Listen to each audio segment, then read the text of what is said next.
Hello student, welcome to सरल classes. इस lecture में हम करेंगे कक्षा 12वीं के फिजिक्स के अध्याय 2, जिसका नाम है विद्युत धारिता तथा विभव। इस पाठ के 2 नंबरों का सॉल्यूशन शुरुआत करते हैं। यहाँ देखिए, आते हैं हम 2 नंबर वाले क्वेश्चन पर, जिनके आंसर हम इस वीडियो में जानेंगे। सबसे पहला क्वेश्चन आप यहाँ देख सकते हैं, यहाँ लिखा हुआ है, यहाँ पर लिखा हुआ है कि समविभव पृष्ठ किसे कहते हैं। हमें समविभव पृष्ठ की डेफिनेशन यहाँ पर लिखना है।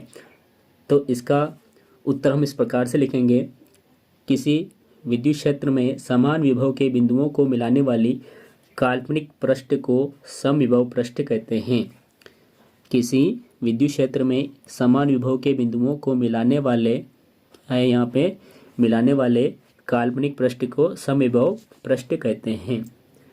बहुत सारी बुक में ऐसा लिखा हुआ मिलता है आपको कि ऐसे पृष्ठ को जिसके सभी बिंदुओं पर विभव समान होता है समविभव पृष्ठ कहलाता है।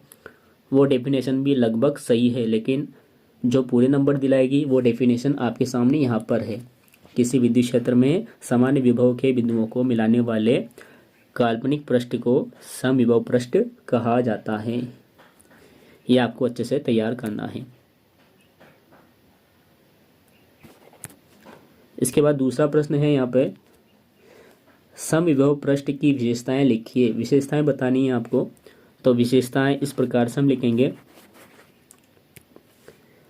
समविभव पृष्ठ की विशेषताएं निम्नानुसार है, निम्नलिखित है। पहली विशेषता इसकी कि समविभव पृष्ठ को विद्युत क्षेत्र रेखाएं सदैव लंबवत काटती है। कैसे काटती है? ये लंबवत काटती है। और यहाँ से आपका एक ऑब्जेक्टिव भी तैयार होता है कि समविभव पृष्ठ और विद्युत क्षेत्र रेखाओं के मध्य कितने का कोण बनता है। तो यहाँ बनता है 90 डिग्री का, यानी कि लंबवत होता है तो 90 डिग्री का कोण यहाँ पर बनता है। उसके बाद दूसरी विशेषता हम ये देखते हैं कि यदि किसी आवेश को एक समान या एक समविभव पृष्ठ से अन्य समविभव पृष्ठ पर ले जाते हैं तो कुछ कार्य करना पड़ता है। किसी समविभव पृष्ठ पर किसी आवेश को एक बिंदु से दूसरे बिंदु तक चलाने में हमें कुछ भी कार्य नहीं करना पड़ता है। चौथी विशेषता है कि 2 समविभव पृष्ठ कभी भी एक दूसरे को नहीं काटते हैं। किसी भी सुचालक पृष्ठ जो धातु है, उस धातु का पृष्ठ सदैव एक समविभव पृष्ठ होता है। और बिंदु आवेश के लिए समविभव पृष्ठ समकेंद्री गोले होते हैं। तो इस प्रकार से यहाँ पर लगभग 6 विशेषताएं हमने शामिल की है। आपको इस क्वेश्चन में तो केवल 2 ही लिखना है, जैसा पूछा गया है उसके अनुसार। अगला प्रश्न यहाँ आता है हमारे पास,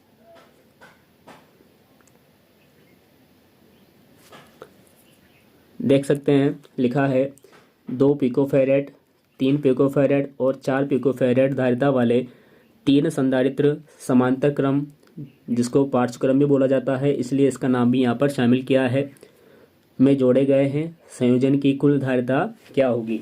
देखें, यहाँ पर 3 संधारित्र जोड़े हैं, C1, C2, C3। तो हम इनकी वैल्यूज लिख लेते हैं। तो C1 बराबर 2 पिकोफैरेड है, C2 है हमारे पास 3 पिकोफैरेड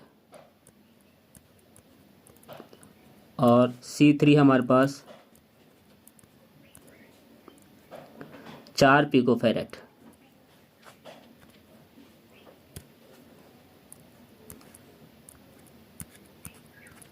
हमें यहाँ पर समांतर क्रम में धारिता निकालनी है। तो समांतर क्रम में धारिता निकालने का फॉर्मूला होता है C बराबर C1 plus C2 plus C3।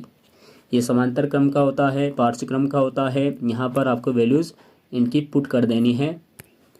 तो C बराबर आएगा, ये C1 की वैल्यू 2 है, प्लस C2 की वैल्यू 3 है, प्लस और C3 की वैल्यू 4 है। तो यहाँ हम 4 लिख देंगे। उसके बाद इन सबको जोड़ना है। तो C बराबर 2 और 3 5, 5 और 4 9। तो 9 पिको फेरेड इसके आंसर आ जाएंगे। क्या आएंगे? 9 पिको फेराड। जोड़ना है केवल समांतर क्रम में। उसके बाद अगला प्रश्न यहाँ आता है, किसी चालक की धारिता को कौन कौन से कारक प्रभावित करते हैं। तो देखिए चालक कौन कौन से प्रभावित करते हैं, तो उसको मुख्यतः 3 कारक प्रभावित करते हैं। पहला कारक है चालक के आकार पर। क्या है? चालक के आकार पर। ये कैसे प्रभावित करता है? तो चालक का आकार बढ़ाने पर उसकी धारिता बढ़ जाती है। आकार बढ़ाएंगे तो धारिता बढ़ेगी। दूसरा है चालक के आवेशित चालक के समीप अन्य चालक की उपस्थिति पर। इसमें होगा कि यदि आवेशित चालक के समीप किसी अन्य चालक की उपस्थिति में उसकी धारिता बढ़ जाती है। और तीसरा है चालक के चारों ओर के माध्यम पर। तो यहाँ है कि चालक के चारों ओर वायु के स्थान पर के पराविद्युतांक यानी कि के का कुचालक माध्यम भर दिया जाता है, इसकी उपस्थिति हो जाती है तो इसकी धारिता के गुना बढ़ जाती है। यानी कि हम बोल सकते हैं सीधा सीधा कि चालक के चारों ओर माध्यम यदि हम कुचालक भर दें तो धारिता उसकी बढ़ जाती है। अगला प्रश्न है यहाँ, पृथ्वी के विभव को शून्य क्यों माना जाता है। पृथ्वी का विभव शून्य माना जाता है, क्यों माना जाता है, इसका आंसर हमें यहाँ लिखना है। तो हम इस प्रकार से लिखेंगे कि पृथ्वी को कितना भी आवेश दें, यानी कि पृथ्वी को हम कितना भी आवेश दें या उससे हम कितना भी आवेश लें, लेकिन उसके विभव में कोई परिवर्तन नहीं होता है। यानी कि पृथ्वी के जो विभव है उस विभव में कोई परिवर्तन नहीं होता है। चाहे हम पृथ्वी से कितना भी आवेश लें या इसको कितना भी आवेश दें तो भी इसके विभव के मान में कोई परिवर्तन नहीं हो रहा है। तो हम बोल सकते हैं अतः पृथ्वी के विभव को शून्य माना जाता है। अगला प्रश्न है यहाँ कि दो समविभव पृष्ठ एक दूसरे को प्रतिच्छेद क्यों नहीं करते हैं।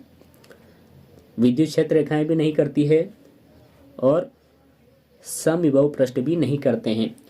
तो समविभव पृष्ठ विद्युत बल रेखाओं से जुड़ा हुआ है, इस कारण से इसका संबंध विद्युत क्षेत्र रेखाओं से है, विद्युत बल रेखाओं से है। तो हमने लिखा कि विद्युत बल रेखाएं समविभव पृष्ठ पर लंबवत होती है, एक दूसरे के लंबवत होती है। यदि दो समविभव पृष्ठ एक दूसरे को काटते हैं तो कटान बिंदु पर विद्युत क्षेत्र की 2 दिशाएं होंगी। यदि ऐसा होता तो वहां पर विद्युत क्षेत्र की जो 2 दिशाएं होती है जो कि संभव नहीं है। जब संभव नहीं है तो हम बोल सकते हैं कि दो समविभव पृष्ठ एक दूसरे को कभी नहीं काटते हैं। उसके बाद 7वां प्रश्न है 2 नंबर का कि क्या यह संभव है कि किसी बिंदु पर विद्युत क्षेत्र शून्य होता है किंतु विभव शून्य नहीं होता है। तो बिल्कुल ऐसा संभव है, ऐसा संभव है। आपने अक्षीय और निरक्षीय स्थिति पढ़ी है। विभव के जब हम निरक्षीय स्थिति निकालते हैं तो उसका मान 0 आता है। विभव की निरक्षीय स्थिति में उसका मान 0 आता है, लेकिन विद्युत क्षेत्र की निरक्षीय स्थिति में इसका मान 0 नहीं आता है। तो हमें लिखना है कि ऐसा हो सकता है, क्या संभव है कि किसी बिंदु पर विद्युत क्षेत्र तो 0 हो किंतु विभव 0 नहीं हो। तो बिल्कुल हो सकता है। कहाँ हो सकता है वो हम नाम लिख देंगे।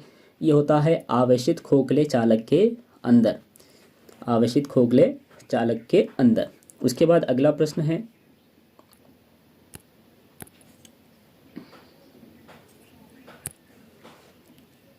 किसी खोखले गोले चालक के अंदर विभव नियत क्यों रहता है। नियत क्यों रहता है उसका कारण हमें देना है। तो हम लिखेंगे यहाँ कि जब किसी खोखले चालक को आवेशित किया जाता है तो संपूर्ण आवेश उसके बाह्य पृष्ठ पर ही रहता है। यदि कोई खोखला चालक है इस प्रकार का, यदि हम इसको प्लस आवेश देते हैं तो ये जो प्लस आवेश है इसके चारों ओर फैल जाता है। तो चालक के अंदर क्या है, चालक के अंदर कोई आवेश नहीं रहता है। चालक के अंदर क्या होता है, कोई आवेश नहीं होता है, अर्थात विद्युत क्षेत्र की तीव्रता अंदर 0 होती है। और खोखले चालक के अंदर एकांक धन आवेश को एक बिंदु से दूसरे बिंदु तक ले जाने में हमें कोई कार्य नहीं करना पड़ता है। जब कोई कार्य नहीं करना पड़ता है तो हम बोल सकते हैं इस प्रकार चालक के अंदर प्रत्येक बिंदु पर विभव एक समान या फिर नियत बना रहता है। इसके बाद अगला प्रश्न है, किसी चालक के विद्युत धारिता से आप क्या समझते हैं, इसका मात्रक लिखें। धारिता की परिभाषा लिखनी है आपको। तो किसी चालक की विद्युत धारिता आवेश की उस मात्रा के बराबर होती है जो उसके विभव में इकाई मान की वृद्धि कर देता है। चालक की विद्युत धारिता आवेश की उस मात्रा के बराबर होती है जो उसके विभव में इकाई मान की वृद्धि कर देता है। इसका मात्रक क्या होता है, तो इसका मात्रक ऐसे पद्धति में होता है फैराड और सीजीएस पद्धति में होता है स्थिर फैराड। अगला प्रश्न है 10वें नंबर का कि संधारित्र की दोनों प्लेटों के बीच पराविद्युत माध्यम रखने पर उसकी धारिता क्यों बढ़ जाती है। धारिता तो बढ़ती है लेकिन क्यों बढ़ जाती है, हमें आंसर लिखना है। तो हम लिखेंगे कि संधारित्र की प्लेटों के बीच पराविद्युत माध्यम रखने पर उनके बीच विद्युत क्षेत्र घट जाता है। क्या होगा, विद्युत क्षेत्र घट जाता है। जब विद्युत क्षेत्र घट रहा है तो इसके फलस्वरूप क्या होगा कि विभव का मान जो है वो कम हो जाता है, जिसके फलस्वरूप विभव v का मान कम हो जाता है। अतः सूत्र C बराबर Q बटे V के अनुसार उसकी धारिता जो C है वो उसका मान बढ़ जाता है। देखिए C बराबर क्या है, Q बटा V है।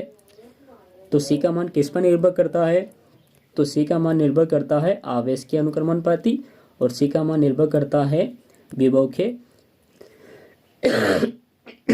व्युत्क्रमणपाती। यदि हम Q को बढ़ाएंगे तो धारिता बढ़ जाएगी, लेकिन जब हम इस V को बढ़ाएंगे जो कि बटे में है तो इसका मान बढ़ाएंगे तो इसका मान कम होगा। तो इसका मतलब हुआ कि जो धारिता है वो कम होती हुई जाएगी।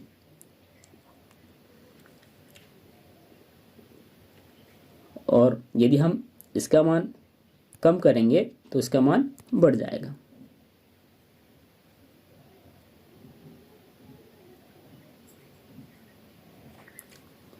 ठीक है, तो ध्यान रहेगा कि यदि V का मान कम हो जाएगा तो जो धारिता है C उसका मान बढ़ जाएगा। और यहाँ पर हमारे पास कंडीशन ये फुलफिल हो रही है कि V का मान कम आ रहा है। क्यों आ रहा है, क्योंकि विद्युत क्षेत्र जो है वो घट रहा है। उसके बाद अगला प्रश्न है,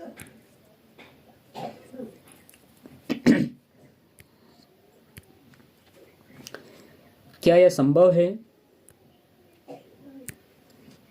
संभव है कि समान आयतन तथा समान आवेश से आवेशित पास में रखे दो चालकों के मध्य विभवांतर हो, यानी कि उसमें विभव में अंतर हो। क्या यह संभव है ऐसा, तो बिल्कुल ऐसा संभव हो सकता है। हाँ, एक ही आयतन के और अलग अलग आकारों वाले चालकों की धारिताएं अलग अलग होती हैं। चालकों की धारिताएं कैसी होती है, ये अलग अलग होती है। धारिता अलग अलग होने से इनके विभव भी अलग अलग हो जाएंगे। जब विभव अलग अलग हो जाएंगे तो इनमें उच्च विभव और निम्न विभव बन जाएगा, जिस कारण से इन दोनों चालकों के मध्य विभवांतर उत्पन्न हो जाएगा। उसके बाद अगला प्रश्न है यहाँ पर कि समांतर क्या है कि एक समांतर प्लेट संधारित्र की प्लेटों के बीच की दूरी d है। यदि प्लेटों के बीच की दूरी d/2 मोटी धातु की प्लेट रख दी जाए, d/2 धातु की प्लेट रख दी जाए तो धारिता पर क्या प्रभाव पड़ेगा। तो देखिए यहाँ पर दूरी जो दी है उस दूरी को आपको आधा करना है। तो देखिए हमें पता है कि समांतर प्लेट संधारित्र की जो धारिता है उसका फॉर्मूला होता है C बराबर ε0 A/d, ये होता है।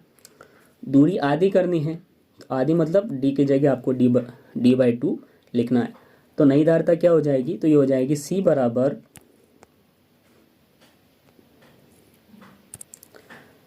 C डैश बराबर ε0 या ε0 A बटे d/2। अब d/2 जो है इसका उलट गुणित होगा तो इसको हम लिखेंगे 2/d लिखेंगे। 2 का इंटू आगे हम कर देंगे और ये वापस से देखिए epsilon not a by D बन गया, जो कि पुरानी वाली पहले वाली जो धारिता है उसका फॉर्मूला बन गया। तो हम बोल सकते हैं कि सी डैश बराबर क्या होगा, 2c होगा। जब 2c आया है तो हम बोल देंगे कि इसकी धारिता 2 गुनी हो जाएगी। कितनी हो जाएगी, 2 गुनी हो जाएगी, यानी कि डबल इसकी धारिता हमें प्राप्त हो जाएगी। इसके बाद अगला प्रश्न है हमारे पास,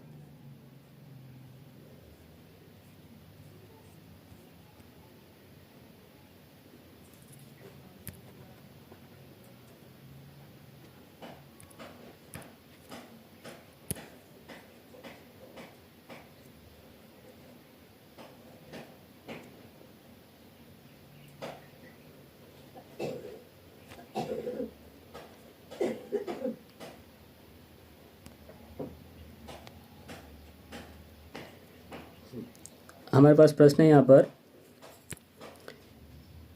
कुछ प्रश्न छूट गए थे, आप देख लेना उनको, कि क्या एक खोखले चालक की अपेक्षा समान त्रिज्या वाले ठोस गोले को अधिक आवेश दिया जा सकता है जबकि दोनों गोलों का जो विभव है वो एक समान है।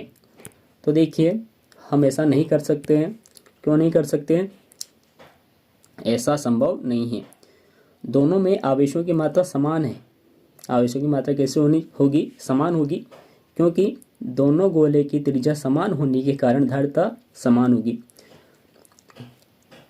गोले की धारिता केवल त्रिज्या पर निर्भर करती है, इस बात पर निर्भर नहीं करती है कि वो गोला ठोस है या फिर खोखला है। इस कारण से हम दोनों को समान आवेश ही दे सकते हैं, कम ज़्यादा आवेश नहीं दे सकते हैं।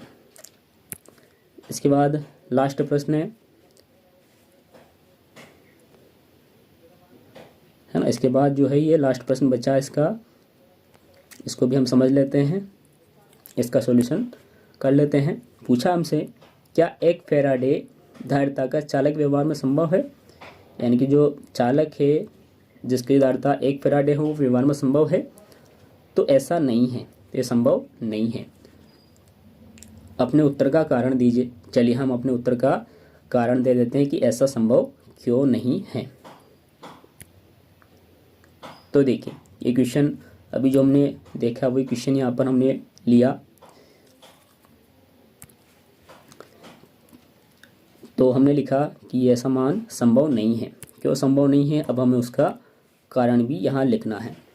तो देखिए हमने माना किसी चालक की जो धारिता है उसकी प्लेटों के बीच की दूरी d बराबर हमने सबसे कम ली है सबसे कम यानी कि 1 सेंटीमीटर ली है, और हमें पता है 1 सेंटीमीटर में होता है 10⁻⁻² मीटर। क्योंकि हमें जो कैलकुलेशन करनी होती है वो आमतौर पर ऐसे पद्धति में कन्वर्ट करके हमें करना पड़ता है। तो d 1 सेंटीमीटर लिया तो d जो बन गया मीटर में वो बन गया 10⁻⁻² मीटर। और धारिता, जैसा कि प्रश्न में बोला था कि 1 फैराड की धारिता होनी चाहिए। फैराड कितना होना चाहिए? 1 फैराड होना चाहिए उसकी धारिता। तो C बराबर हमने 1 फैराड लिया यहाँ पे। तो हमने अभी हाल सूत्र का प्रयोग किया है धारिता के।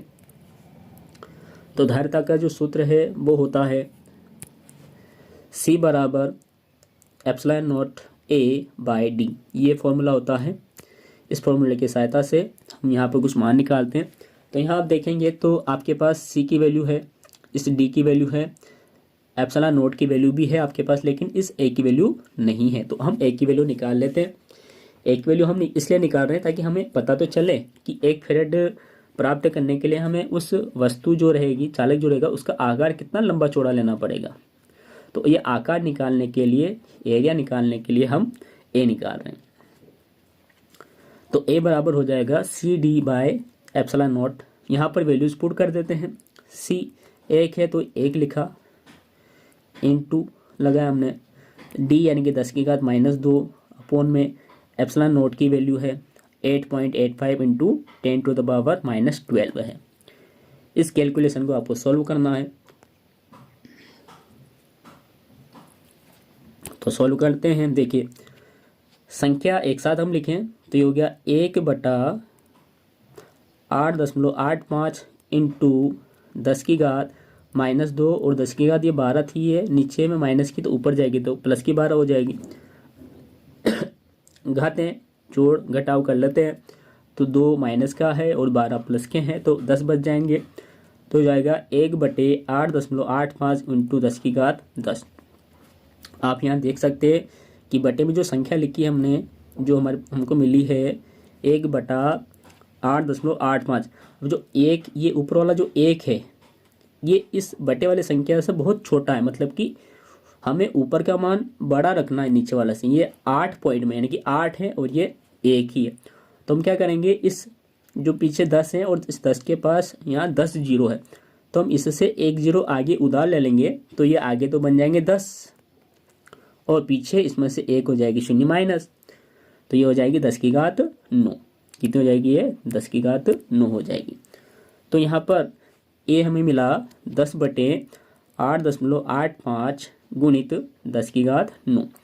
10 में आपको 8.85 से डिवाइड करना है। डिवाइड करोगे तो आपको संख्या प्राप्त होगी ए बराबर 1.29 इंटू 10⁻9 मीटर वर्ग, क्योंकि ये एरिया है, क्षेत्रफल है, इसलिए वर्ग मीटर यहाँ पर आया है। तो ए बराबर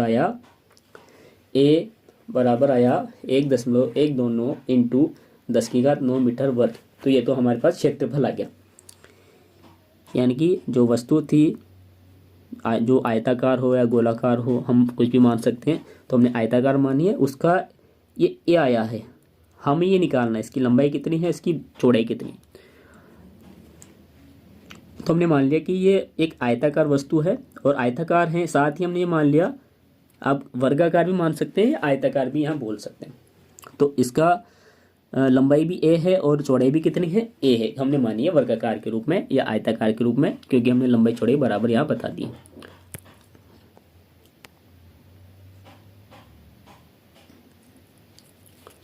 तो देखिए, यदि प्लेटें आयताकार हो, कैसी हो ये प्लेटें?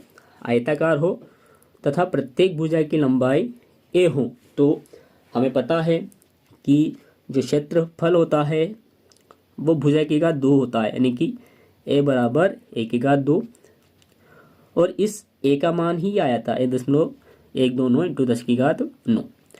तो ए वर्ग भी यही होगा 1.129 इंटू 10⁻9। यहाँ से जब वर्ग हटेगा तो सामने वाले पर चढ़ेगा अंडर रूट, वर्गमूल आ जाएगा यहाँ पर इस वाले पे।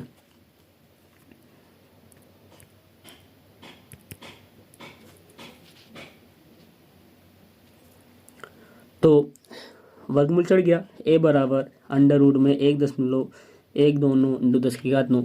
अब देखिए वर्गमूल करना है, तो वर्गमूल का बेसिक फंडा यही है कि सबसे पहले आप 10 की घातें जो है वो आधी कर दो। तो 9 घात तो आधी होने से रही, 4.5 होता है। तो हमने क्या किया, इस शून्य को यानी कि इसमें से एक 10 निकाल दिया और 10 का इंटू आगे कर दिया, तो ये तो हो गया 11.29 और ये हो गया 10⁻8। तो 10⁻8 का जब आप वर्गमूल करेंगे तो आ जाएंगे 10⁻4। कितनी आएगी? 10⁻4। देखो ये आ गई 10⁻4। और 11.29 का जब वर्गमूल आप करोगे तो आपको मिलेगा 3.4। कितना मिलेगा? 3.4 मिलेगा। तो यानी कि ए बराबर हमें मिला 3.4 गुणित 10⁻4। जब इसको आप किलोमीटर में चेंज करोगे, मीटर में है, 10⁻4 है, मीटर में चेंज करो, मीटर को किलोमीटर में चेंज करोगे तो आपको मिलेगा 34 किलोमीटर। यानी कि भुजा कितनी आ गई हमको उस चालक की? 34 किलोमीटर।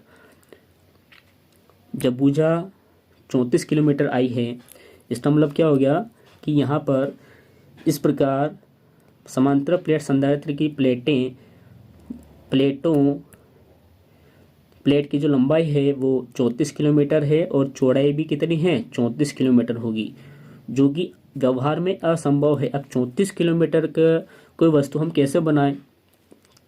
34 किलोमीटर समझ रहे हैं ना आप? 34 किलोमीटर, ये वाली भुजा भी 34 है, ये वाली भुजा भी उसकी 34 है, मतलब चारों भुजाएं उसकी 34 किलोमीटर ही हैं। तो आप खुद अनुमान लगा सकते हैं कि इतनी लंबाई और चौड़ाई का कोई संधारित्र कैसे बना सकता है। तो इसलिए 1 फैराड धारिता का जो चालक है वो व्यवहार में संभव नहीं है। तो इस प्रकार से इसके सारे क्वेश्चन यहाँ पर कंप्लीट हो जाते हैं 2 नंबर के।